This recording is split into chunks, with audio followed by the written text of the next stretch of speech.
Hey everybody. I know I was supposed to come out at 12, but I am here because I committed myself to doing it even though I'm not feeling very well. I'm here to doing this video. Today we're going to talk about spirituality of our children, continuing the conversation about childhood traumas and understanding our mothers, our karmas and spirit babies. So just talking about spirit babies in a very in a general context based on, the fact that number one, I'm reading the book Spirit Babies, and this book was recommended to me by many people before I even got to it. But I always look at things as a sign when I am, urged to do something over and over again that has to do with something that I really need to do, right? And so if you all don't know, my name is Cecile, and I am the CEO and creative director of Mommy Evolve, where we do a full spectrum of intergenerational healing and self-care for women, specifically mothers. But you don't have to be a mother, because in my meaning, you physically gave birth. You can be, women who are self-aware and in the business of developing themselves are mothers, because you are giving birth to many things in your consciousness all the time.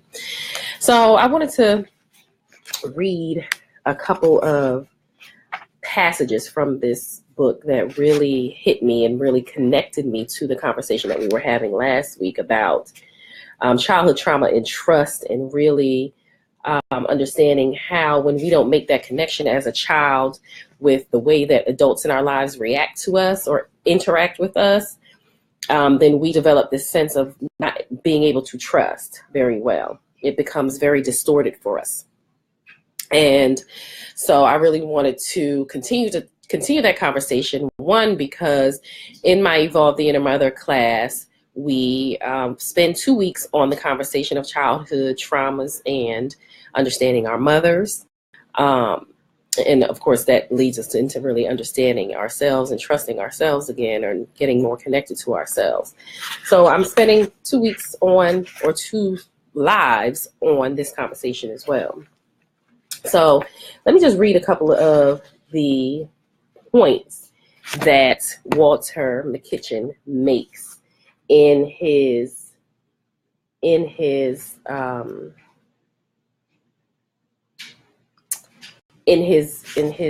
book. So in one area, he talks about how, he's found that the majority of parent-child relationships do have a past life basis. And that's something that I talk about when I do past life readings, and something that I've realized and noticed just in my observation of parenting and my observation of life in general, because we always see that there is something that we have to learn from one another, the parent from the child and the child from the parent. And yes, the parent from the child. Okay, I know we think that we are the expert in our child, but in many ways our child is the expert in us, because they come with the ability to do certain things, etc., that is going to teach us things about ourselves and about life in general. So he talks about karma. He says karma is the force that brings us together lifetime after lifetime to recreate, explore, and expand on this feeling of connection. The karmic forces that draw parent and child together represent their commitment to explore the divine aspect of life. Again, going back to what I always say about being a parent, first and foremost, is a divine responsibility. And you have to understand that from the aspect of not, I need to push a certain religion on my child, but from the aspect of how are you two relating? How are you dealing with each other, right? And how is that bringing both of you closer to who you truly are and what it is that you need to learn? So let me read that again. Karma is the force that brings us together lifetime after lifetime to recreate, explore, and expand on this feeling of connection. The karmic forces that draw parent and child together represent their commitment to explore the divine aspect of life. Okay? Karma bridges the gap between lifetimes. It is the force that connects us to those who will help us fulfill our individual destiny. So connecting those things, our parents, and the purpose of our parenting is to connect to and help our child fulfill their individual destiny, but our child in ways that we don't even get to see because we're so caught up on whether or not we're making our child look good for society. We are not paying attention to how they are teaching us lessons about ourselves and how it's going to help us fulfill our destiny as well. It's a symbiotic thing. Okay. This was the passage that I was like over here doing the praise dance about.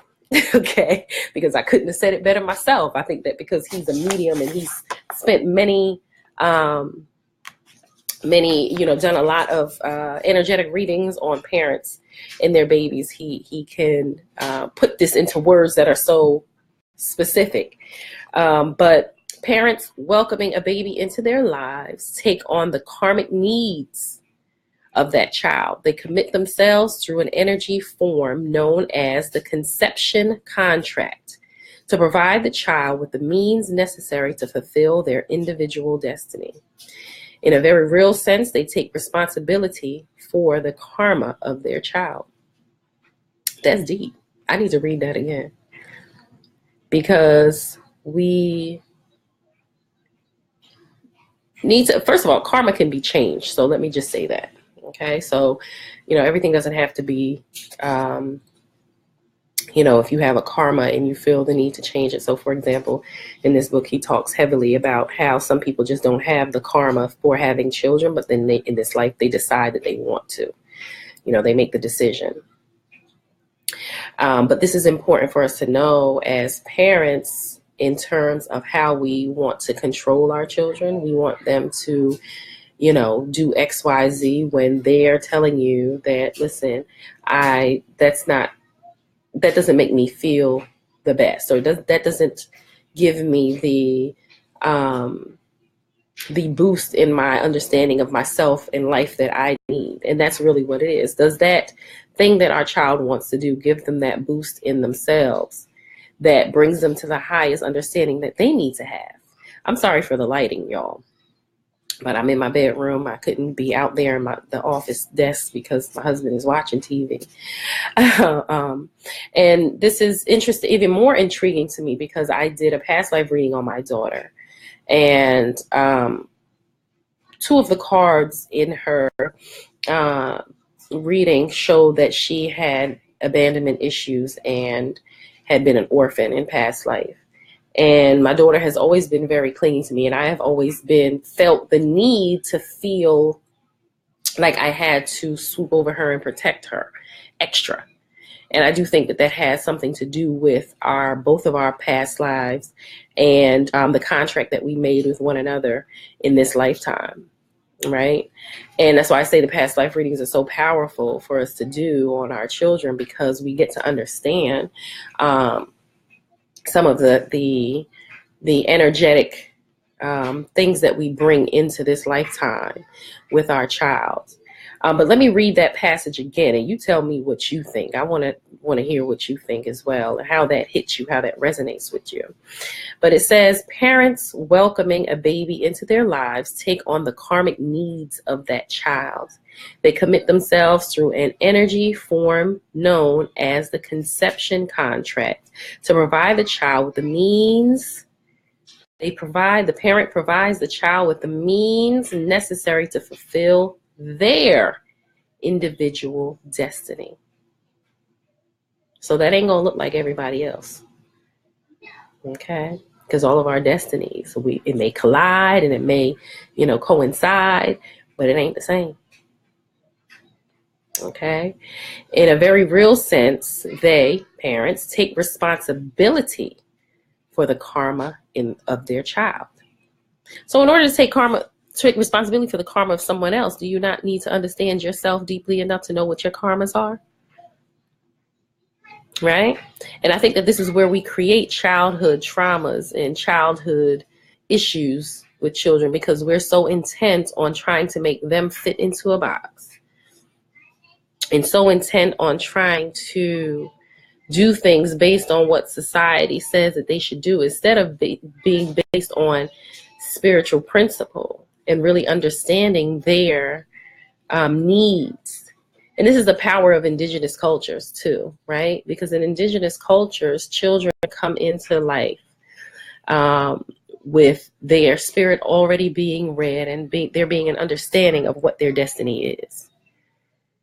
That's very powerful, because then you don't have to guess, and you don't have to try to, try to put the square peg into the round hole when it comes to your child. You already know that this is what I'm nurturing my child for. That's powerful. And then we alleviate our children of all of the traumas, and even your child can see some of the things that they deal with, not as even a trauma, but as something that helped them to evolve into their roles and what it is that they're supposed to do. Right? Because that's ultimately what anything that we experience is. It is us evolving into our roles, whether it happens, in a positive way or in a not so positive way. We are to evolve, use those lessons to evolve into our roles. And I think that when we as mothers, we tap into that understanding and knowing that we have this symbiotic relationship, that we are here to learn from one another. Our children are to learn from us, and we are to learn from our children, that we will treat parenting and we will treat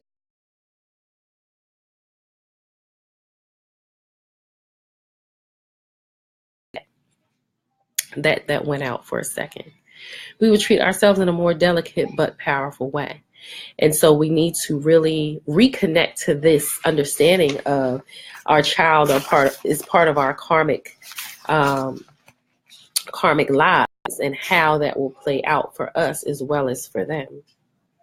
Okay, because our children are spiritual beings.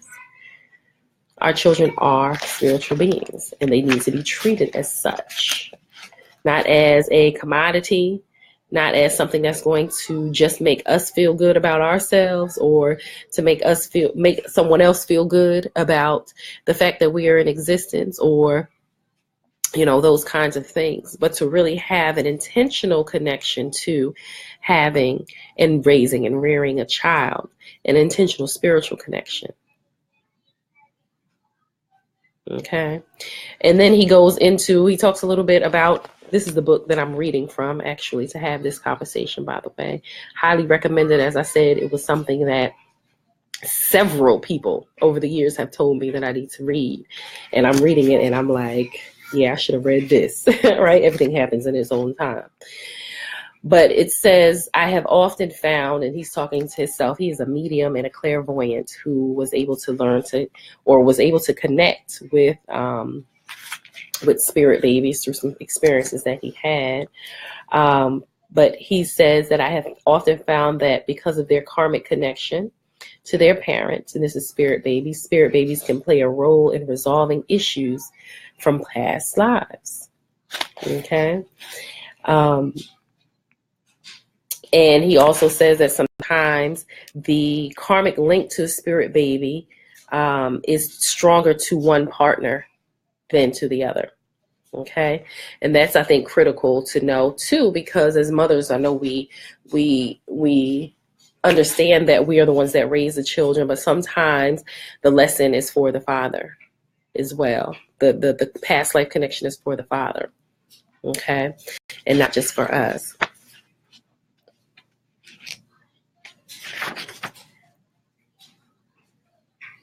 Another profound thing that he talks about that connects to our understanding is, he says that sometimes the connection comes from the relationships we have in our lives right now. Remember that each of our primary relationships is a contract. And he says we get together to teach each other what we need to know. When death cuts short this learning process, there are times when those involved wish to continue the relationship in this lifetime rather than waiting for another. Those who have died can choose to continue these relationships by becoming the child of a family member or dear friend. How many of you have children who are you're like, she's so much like my grandmother, or she's so much like my brother, or he's so much like my sister, or whatever. Okay. So this is just strengthening the idea that our children have a deeper purpose than to just be our, you know,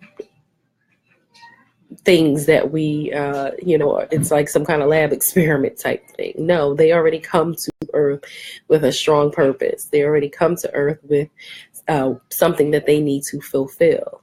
And it's for themselves, and it's also for you. Those karmic bonds are powerful. He goes on to say that some families have a very strong karma together, and the individual family members incarnate lifetime after lifetime within the same family group. These individuals often have a strong sense of tradition and like the comfort of incarnating with the same people over and over again. Yeah. And so, our families, as I said, karma can be changed. And sometimes we can break the karmas we can break the karmas by making the decision and by choosing different actions outside of what. And this is very important to generational healing, because all of us are going to have to choose different actions outside of some things that we have done or that has been done, so that we can change the trajectory of ourselves and our families. Okay. So if certain rituals were common in your family, so the ritual perhaps of speaking poverty over your life. Okay. And I'm going to talk about something that's specific in my family. Unfortunately, we heard a lot, I'm broke, I'm poor, these kinds of things in our lives as we were growing up. And that can create some kind of family childhood trauma, because if you always hear that you're poor, you're broke, you're this and that, then that seeps into your soul. That seeps into the way that you consider yourself and the way that you think about yourself. So in order to break that, I had to start operating in a different way. Okay. And on one hand of the spectrum, I started to operate in a way that was not healthy. So I would, go out and buy these things that looked expensive so people could think that I had money. I used to be a serious shopaholic. But when I came into the knowledge of what true wealth was, it's not that I don't like a nice bag or shoe, but now I am building things that are of wealth value that start within myself and based on what it is that I truly value. That's how Mama Evolve came into being. I truly value women's empowerment. I truly value motherhood, right? And I had to utilize my own story in order to bring certain products, services, information to women and to mothers that will help them. And even if it's just a few people that it assists, which I know will be more than that, I would have lived from my heart space, and I would have created a certain amount of wealth for myself and my family, and shown a different way of doing things outside of working a job, et cetera, and change the karma and the trajectory in our family. Okay. And that's all through understanding how things function generationally, how we do things generationally. Okay. So we really have to think about the spirituality of our children, and think of our children as spiritual beings. And this is for, women who are thinking about having children, who already have children, or maybe having difficulties with their children, and maybe thinking to themselves, oh, my child is just, being extra difficult, and what am I to do? You really have to back up and think about energy and spirit behind that. What is actually going on there? Okay. And as parents, also understanding what your mother may not have been able to connect to, because she was not able to develop herself, or her parent was not able to develop her from that understanding of her being a spirit being. And so she disconnected from herself. And so she was not able to give you that, right? That's not to say that whatever was done was incorrect, or was good and okay. No, not at all. But that just having that understanding brings you into a certain alignment with yourself and your thoughts and your actions and the way that you are able to empower yourself to do things.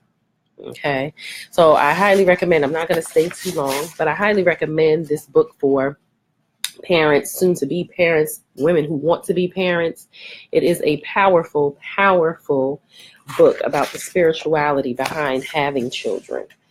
This is something that we definitely need to reconnect to as parents and within ourselves as individuals, so that we are operating from a standpoint of growing, okay, from growth, from shifting things, instead of feeling like we have to stick with the things that are given to us. Okay, because if karma throughout lifetimes can be changed, then honey, patterns, generational patterns in your families can be changed. Okay. And so we really have to operate in that mindset. If you have any questions or comments, please put it below. I am going to upload this video onto my YouTube channel, Mommy Evolve, and you can connect with me on my website. And I hope to connect with you all soon. The information will be below, where you can connect and ask me more about the Evolve the Inner Mother course that is coming up in the next 2 weeks. October 1st, Sunday, October 1st, it is starting. And I will come back next week and talk to you about the guilt and shame conversation that we have in that 6-week Evolve the Inner Mother group, as well as some other programs and services that I have coming up. All right. I will talk to you soon. Peace.